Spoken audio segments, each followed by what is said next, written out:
Hey guys, Street Stance Silver Garage. If you haven't subscribed yet, please consider doing so. It's free. You can unsubscribe at any time, but please subscribe whether you like our enduro races or our hot challenges or my how-to videos. That is on. Or me just building this 1,000 horsepower Civic right here that I'm standing in the engine bay of. Remember, at 1,000 subscribers, I'll be getting pepper sprayed and tased at the same time. So please like, subscribe, hit that notification bell so you guys don't miss anything. And let's get on with today's video. What is up, YouTube? We are finally back here with one of the last 2 episodes on this build for this car. So we just got it back from the fab shop and it looks amazing, guys. Everything looks good. Welds are great. We got V-bands on everything.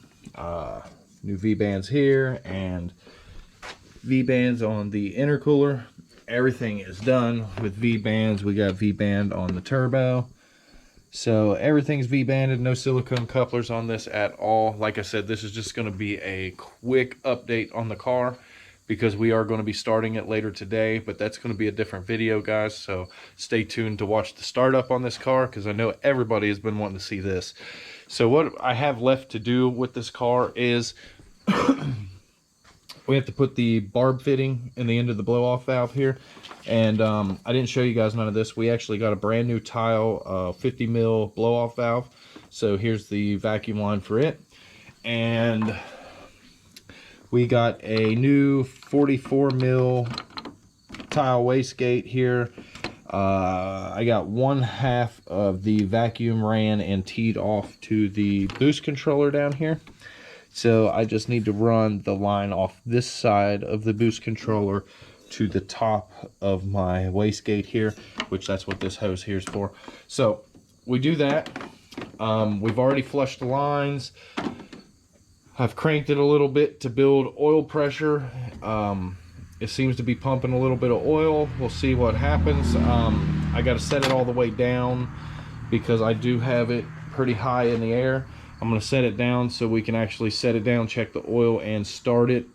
So please, guys, stay tuned. In our very next video, like I said, we will be starting this. Like I said, this was just a quick update to show you guys some of the fab work and what we got done here. And like I said, everything looks amazing. Everything's starting to work out great. And I'm hoping that we can start this thing today. Everything seems to be working. We got compression in all our cylinders. Everything seems to be working great. You know, we're just hoping that this thing fires up and actually runs correctly and we don't have no problems out of it. So if you guys like this video, please like, share, subscribe. Be sure to subscribe so you don't miss the next upload, which is going to be firing this thing up. We're going to get some smoke coming out this stack right here. So, because it's going to smoke a little bit when we start it up because the whole motor's new. So we'll get this done and we'll get the startup video for you guys. So please stay tuned. Thanks.